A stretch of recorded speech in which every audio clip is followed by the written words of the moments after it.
Hey, my name's Dave. I'm a guitarist and singer for the City Shakeup. He also sings. My name's Ronnie and I play the bass in the City Shakeup. Yes. This is our second year in a row. Second year as a barbecue band. Yeah, we're killing it. Killing it and grilling it. Yes. Yeah, we played all dates. Yeah. Oh shit.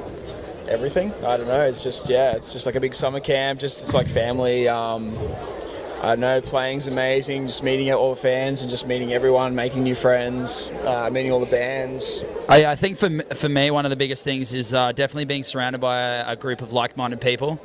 I've never really been immersed in an atmosphere where there's so many creative minds and also people with the same drive and ambitions as myself and the guys in the City Shakeup. So it's really cool just to be fully submersed in that and just surrounded by dudes that are just always down to talk music, and girls as well.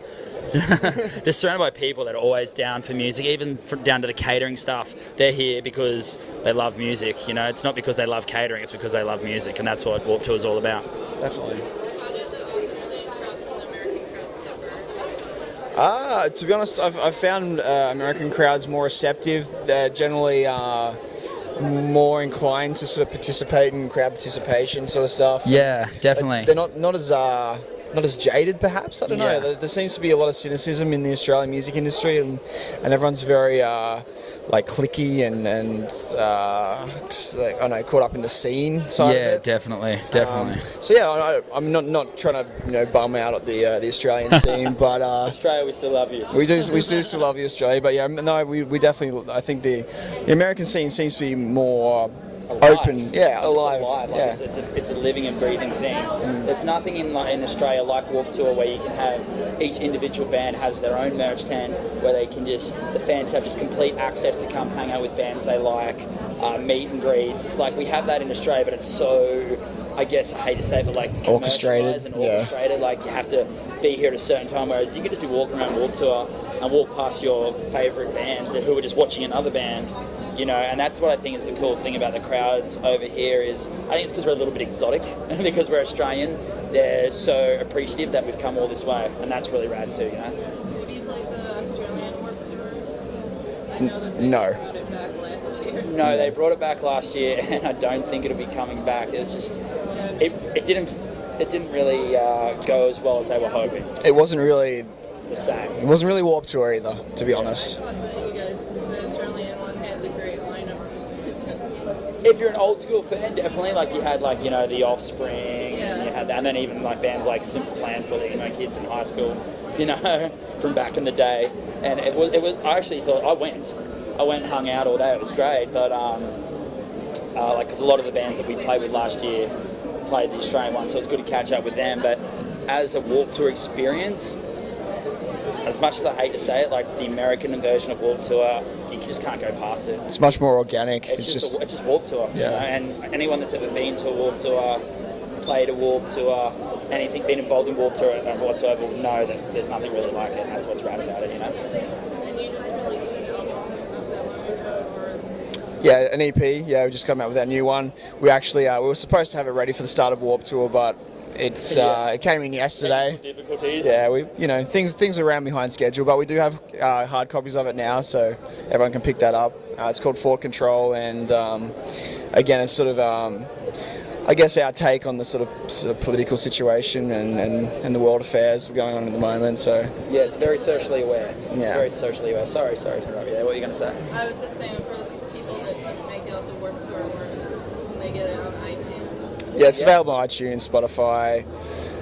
The first single's on YouTube. We'll probably put the rest of it up. We're not really about so much selling our music, although we are here because we got to pay for our flights. So Yeah, we do need money here. Out, that'd be great. But also, if you don't have the money and you're poor and you just want to like rip it off YouTube, I don't mind, as long as you come we to don't the shop care. and sing along. That's it. That's what we're about. Spotify, yeah, Spotify, whatever you want to do. We're on Spotify as well. Do whatever you want, as long as you're singing along. That's what we really care about. As long as you listen to the message and really take in what we're saying, then we're stoked, you know. What bands have you checked out so far on the tour? To be honest, we've been pretty busy so far. I mean, there's a few that I've really wanted to check out. One in particular, the Colour Morale. not really in our sort of vein. They're more of a sort of like a hardcore, heavy band. But I really like their stuff, and I really like what they're about and their message, and they're awesome to watch. And I've actually seen them twice. I haven't really seen many other bands, but I have actually stopped to watch them twice, and they blow me away every time. And they're just seeing, I guess, it's the emotion and how earnest they are on stage. It's Raw, you know. Yeah, raw, and it's really inspiring to see for us. We try and embody that same thing in our show, so that's really good to see.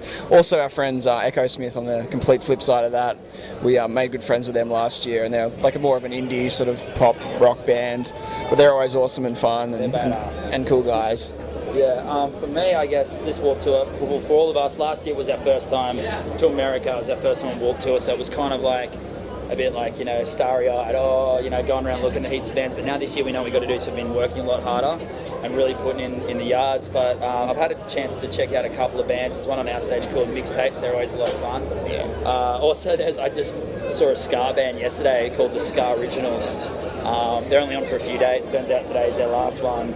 But they were rad. It's just positive vibes, and it's good to have a bit of positive music in, I wouldn't say a culture that's so negative, but it's so heavy, and there is a lot of messages of anger being spread. And I think anger can be a good thing as long as you harbour it the right way, you direct it and channel it into the right thing. But it is refreshing to hear something that isn't like played in like drop C. But yeah, no, the Ska Originals were cool, and also like today, Linkin Park. That's going to be cool. Oh yeah. Surprise guest act, so that's rad. Do you have any tour plans after the tour ends, like to come back here or Australia? Honestly, I think we're going to go home and put together the short Australian tour. We are focusing most of our energy over here. Obviously, we want to service at home as well. Australia, we still love you. We do still love you, Australia, but at the end of the day, unfortunately, the market in Australia is not really big enough to sustain any subgenre like any like punk.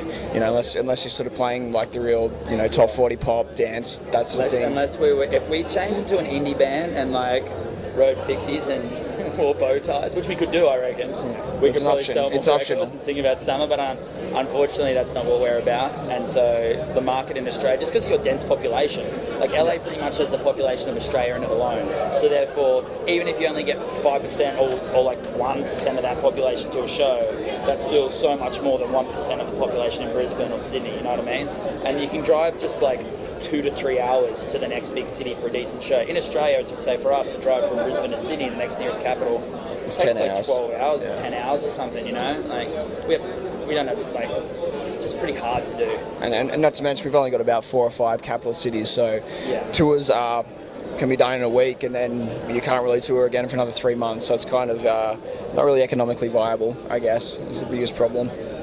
So I'm just looking at the microphone. I've never spoken into a hot pink. Did you lick it? Was it tasty? I kind of want to eat it. It's like, is this like an ice cream or is it looks like it'd taste like candy? Nerds, you know those nerds? Yeah. Sorry, anyway. He has ADD, if you didn't notice. What do you say to your fans? Thank you. Yeah. Pretty much. Yeah, massive thank you. It's we're kind of blown away actually by the return response we had from last year. I mean, we were so underprepared when we did this last year, and really didn't know what we were doing until about halfway through last Warp Tour. And to see the amount of people like that, saw us when we were playing to 5 or 10 people last year, and they've come back again and loving us, and bringing their friends as well, and making our crowds what they are now. Yeah, just massive thank you to everyone, and seriously, stay awesome. It's seriously rad. Thank you guys so much. Yeah. It's so cool to come over here, like guys from Brisbane, Australia, to be in Houston, Texas, or Ventura, California today, and there's people singing our songs. Even when I noticed the other day in Mountain View, or yesterday actually, I was in Mountain View, and we were warming up, and I started playing just the bass line to silence, just while we were sound checking and stuff. And I heard the people behind me while I was sound checking lose their shit because they noticed that was silence. I was like, holy shit, I've come to the other side of the world, and there's people just getting excited because they can hear a little bit of our song. So thank you guys so much. Thank you. From the bottom of our heart. Thank you.